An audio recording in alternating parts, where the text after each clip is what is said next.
ಪರಪ್ಪನ ಅಗ್ರಹಾರ ಜೈಲಿಂದ ಪವಿತ್ರ ಗೌಡ ರಿಲೀಸ್ ಆಗಿದ್ದಾರೆ. 6 ತಿಂಗಳ ಬಳಿಕ 180 ದಿನ ಆಗೋಯ್ತು. 180 ದಿನದ ಬಳಿಕ ರಿಲೀಸ್ ಆಗಿರೋದು. ರೇಣುಕಾಸ್ವಾಮಿ ಕೊಲೆ ಪ್ರಕರಣದ ಮೊದಲ ಆರೋಪಿ A1 ಪವಿತ್ರ ಗೌಡ. ರೇಣುಕಾಸ್ವಾಮಿ ಕೊಲೆ ಪ್ರಕರಣದಲ್ಲಿ FIR ಅನ್ನು ಹಾಕಿದಂತಹ ಸಂದರ್ಭದಲ್ಲಿ ಪೊಲೀಸರು ಮೊದಲ ಆರೋಪಿಯನ್ನಾಗಿ ಮಾಡಿದ್ದೇ ಪವಿತ್ರ ಗೌಡನ.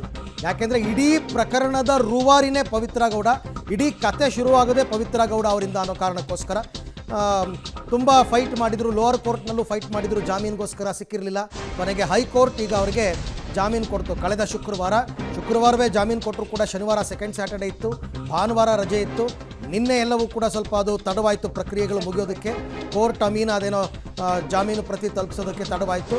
ಹಾಗಾಗಿ ನಿನ್ನೆ ಕೂಡ ಬಿಡುಗಡೆ ಆಗಿರಲಿಲ್ಲ. ಇವತ್ತು ಅವರು ಕೋರ್ಟ್ನಿಂದ ಬಿಡುಗಡೆ ಆಗಿದ್ದಾರೆ. ಸಹಜವಾಗಿ ಅವರ ಕುಟುಂಬಸ್ಥರು, ಐ ಥಿಂಕ್ ಅವರ ತಾಯಿ, ಅವರ ತಮ್ಮ ಎಲ್ಲರೂ ಕೂಡ ಅವ್ರನ್ನ ಕರ್ಕೊಂಡು ಹೋಗೋದಕ್ಕೆ ಅಂತ ಬಂದಿರ್ತಾರೆ. ಅವ್ರ ಮನೆಯಲ್ಲೂ ಕೂಡ ಎಲ್ಲ ಸಿದ್ಧವಾಗಿದ್ದಾರಂತೆ ಆಕೆಯನ್ನು ಸ್ವಾಗತ ಮಾಡೋದಕ್ಕೆ. ಯಾರು ಏನೇ ತಪ್ಪು ಮಾಡಿದರೂ ಕೂಡ ಕುಟುಂಬಸ್ಥರಿಗೆ ಅವ್ರ ಮಗಳೇ, ತಾಯಿಗೆ ಅವ್ರ ಮಗಳನ್ನು 6 ತಿಂಗಳಿಂದ ಮಿಸ್ ಮಾಡ್ಕೊಂಡಿದ್ದಾರೆ. ಜೊತೆಗೆ ಪವಿತ್ರ ಗೌಡಗೂ ಒಬ್ಬರು ಮಗಳಿದ್ದಾಳೆ.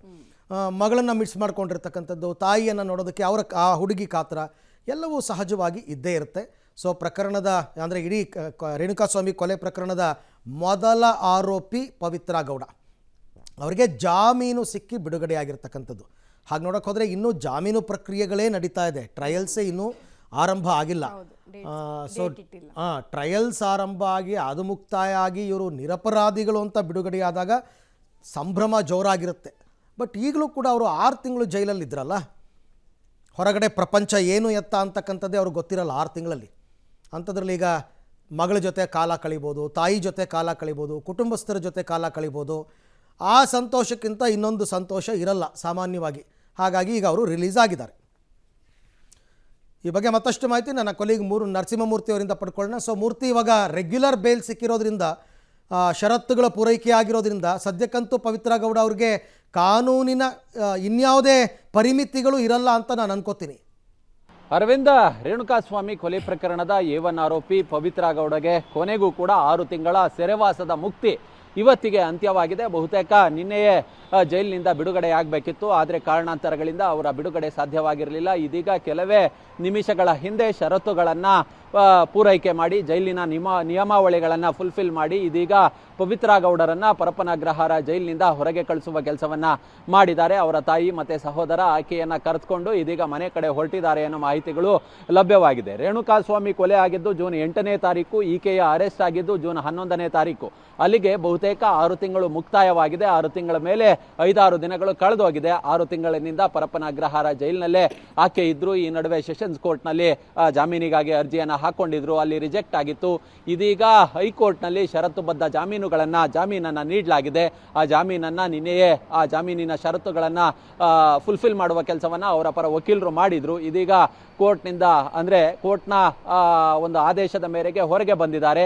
ಬಹುಶಃ ಇನ್ನ ಒಂದಷ್ಟು ಇದ್ದಂತಹ, ಅಂದರೆ ಜೈಲಿನಿಂದ ಹೊರಬರಬೇಕಾದ್ರೆ ಇದ್ದಂತಹ ಅಡೆತಡೆಗಳೇನಿತ್ತಲ್ಲ ಅದು ಈಗ ಕಂಪ್ಲೀಟ್ ಆಗಿದೆ. ಅಂದರೆ ಮುಂದೆ ಟ್ರಯಲ್ ಆರಂಭವಾಗುತ್ತೆ, ಟ್ರಯಲ್ ಸೆಷನ್ಸ್ ಕೋರ್ಟ್ನಲ್ಲಿ ಆರಂಭವಾಗುತ್ತೆ. ಆ ಸಂದರ್ಭದಲ್ಲಿ ಅದು ಟ್ರಯಲ್ಸ್ ಎಲ್ಲ ಮುಗಿದು, ಅದು ವಾದ ಪ್ರತಿವಾದಗಳು ಮುಗಿದು ಏನಾದರೂ ಕೋರ್ಟು ದೋಷಿ ಅಂತೇಳಿ ಹೇಳಿದಂತಹ ಸಂದರ್ಭದಲ್ಲಿ ಮತ್ತೆ ಸೆರೆವಾಸಕ್ಕೆ ಹೋಗಬೇಕಾಗುತ್ತೆ. ಅದು ಹತ್ತಿರದ ಮಾತಲ್ಲ, ಅದು ಬಹುತೇಕ ತುಂಬ ಸಮಯ ಹಿಡಿಯುತ್ತೆ. ಹೀಗಾಗಿ ಸದ್ಯಕ್ಕೆ ಪವಿತ್ರ ಗೌಡ ಸೆರೆವಾಸದಿಂದ ಮುಕ್ತಿಯಾಗಿದ್ದಾರೆ. ಪ್ರಕರಣದಿಂದ ಬಹುತೇಕ ಬಿಗ್ ರಿಲೀಫ್ ಅವರಿಗೆ ಸಿಕ್ಕಿದೆ ಅಂತಾನೆ ಹೇಳ್ಬಹುದು. ಓಕೆ, ಹಾಗೆ ಸಂಪರ್ಕದಲ್ಲಿರಿ ಮೂರ್ತಿ. ಒಟ್ಟಾರೆ ಇವಾಗ ಪವಿತ್ರ ಗೌಡ ಅನ್ಎಕ್ಸ್ಪೆಕ್ಟೆಡ್ ಏನಲ್ವಲ್ಲ, ಎಕ್ಸ್ಪೆಕ್ಟೆಡ್. ಶುಕ್ರವಾರ ಅವ್ರಿಗೆ ಜಾಮೀನು ಸಿಕ್ಕಾಗಲೇ ಎಲ್ಲರೂ ಜೈಲಿಂದ ಬಿಡುಗಡೆ ಆಗ್ತಾರೆ, ಬಿಡುಗಡೆ ಮಾಡಿ ಅಂತಲೇ ಕೋರ್ಟ್ ಆದೇಶ ಕೊಟ್ಟಿದ್ದರಿಂದ ಒಂದು 4 ದಿನ ತಡ ಆಗಿರಬಹುದು ಅಷ್ಟೇ. ಬಟ್ ತಡವಾದರೂ ಕೂಡ ಇವತ್ತು ಅವರು ಜೈಲಿನಿಂದ ಬಿಡುಗಡೆ ಆಗಿರ್ತಾರೆ. ಇಂಥ ಸಂದರ್ಭದಲ್ಲಿ ಮನಸ್ಥಿತಿಗಳು ಹೇಗಿರುತ್ತೆ ಕೆಲವ್ರದ್ದು ಅಂತಂದರೆ, ಕೋರ್ಟ್ ಜಾಮೀನು ಕೊಟ್ಟ ಮೇಲೆ 1 ನಿಮಿಷನೂ ನಾನು ಜೈಲಿರಬಾರ್ದು, ನನ್ನನ್ನು ಇಮಿಡಿಯೇಟಾಗಿ ರಿಲೀಸ್ ಮಾಡಬೇಕು ಅಂತ ಕೆಲವ್ರಿಗಿರುತ್ತೆ. ಇನ್ನೂ ಕೆಲವರು, ಓಕೆ ನೋಡ್ತಾ ಇದ್ದೀರಾ ದೃಶ್ಯದಲ್ಲಿ ಪರಪ್ಪನ ಅಗ್ರಹಾರ ಜೈಲಿನ ಮುಂಭಾಗದ ದೃಶ್ಯಗಳಿದು. ಆ ಮುಂಭಾಗದ ದೃಶ್ಯದಲ್ಲಿ ಅವರ ಪೊಲೀಸರೆಲ್ಲರೂ ಎಲ್ಲರ ಜೊತೆಗೆ ಆಕೆ ಬರ್ತಾ ಇರ್ತಕ್ಕಂಥದ್ದನ್ನು ಕೂಡ ಗಮನಿಸ್ತಾ ಇದ್ದೀರಾ. ಪವಿತ್ರ ಗೌಡ ಅವರ ಸಹೋದರ ಕೂಡ ಆಕೆಯ ಜೊತೆಯಲ್ಲೇ ಬಂದಿರತಕ್ಕಂಥದ್ದು. ಏನೋ ಕದ್ದು ಮುಚ್ಚಿ ಅಥವಾ ಎಲ್ಲೋ ಹಿಂಬಾಗಿಲಿಂದ ಹೊರಟೋಗ್ತಾರೆ ಅನ್ನೋದು ಏನಿಲ್ವಲ್ಲ. ಇವಾಗ ಕೋರ್ಟೇ ಜಾಮೀನು ಕೊಟ್ಟಿರೋದ್ರಿಂದ ಇನ್ನೇನು ನಿಮ್ಮದು ಅನ್ನೋ ರೀತಿ ಮನಸ್ಥಿತಿ. ಹಾಗಾಗಿ ಅವರು ಆರಾಮಾಗಿ ಕೋರ್ಟ್ ಆವರಣದಲ್ಲಿ ಜೈಲು ಆವರಣದಲ್ಲಿ ಮುಂಭಾಗದಿಂದನೇ ನಡ್ಕೊಂಡು ಬರ್ತಾ ಇರ್ತಕ್ಕಂಥದ್ದನ್ನು ಗಮನಿಸ್ತಾ ಇದ್ದೀರಾ. ಪವಿತ್ರ ಮತ್ತು ಪ್ರದೂಷ್ ಇಬ್ಬರು ಕೂಡ ಪರಪ್ಪನ ಅಗ್ರಹಾರದಲ್ಲಿದ್ದರು. ಇಬ್ರಿಗೂ ಜಾಮೀನು ಸಿಕ್ಕಿದೆ. ಹಾಗಾಗಿ ಇಬ್ಬರೂ ಕೂಡ ಈಗ ರಿಲೀಸ್ ಆಗಿದ್ದಾರೆ, ಪವಿತ್ರ ಮತ್ತು ಪ್ರದೂಷ್. ಬೇರೆ ಬೇರೆ ಜೈಲಿನಿಂದ ರಿಲೀಸ್ ಆಗ್ತಾರೆ ಉಳಿದವರೆಲ್ಲರೂ ಕೂಡ. ಬಟ್ ಈಗ ನೀವು ನೋಡ್ತಾ ಇರ್ತಕ್ಕಂಥದ್ದು ಬೆಂಗಳೂರಿನ ಪರಪ್ಪನ ಅಗ್ರಹಾರ ಜೈಲಿನ ಮುಂಭಾಗದಲ್ಲಿ ಪವಿತ್ರ ಗೌಡ ರಿಲೀಸ್ ಆಗಿ ಹೊರಗಡೆ ಬರ್ತಾ ಇರ್ತಕ್ಕಂಥದ್ದು. ಬಹಳ ಕಾಮ್ ಆಗಿದ್ದಾರೆ. ಅವತ್ತು ನಾವು 182 ದಿನಗಳ ಹಿಂದೆ ನೋಡಿದಾಗ ಹೇಗಿದ್ದರು ಹಾಗೇ ಇದ್ದಾರೆ. ಸೊ ಅವರ ನಿರೀಕ್ಷೆ ಇತ್ತಲ್ಲ, ಅವರು ಕೂಡ ಓರ್ವ ಮಹಿಳೆ ಅನ್ನೋ ಕಾರಣಕ್ಕೋಸ್ಕರ ನನಗೆ ಜಾಮೀನು ಕೊಡಿ ಅಂತ ಅವರು ಕೋರ್ಟ್ನಲ್ಲಿ ವಾದ ಮಾಡಿದರು. ಕನ್ಸಿಡರ್ ಮಾಡಿ, ಬೇರೆ ಆರೋಪಿಗಳಿಗಿಂತ ನನ್ನನ್ನು ಕನ್ಸಿಡರ್ ಮಾಡಿ ಅಂತ. ಬಟ್ ಅದನ್ನು ಕೋರ್ಟ್ ಪುರಸ್ಕರಿಸಿರಲಿಲ್ಲ.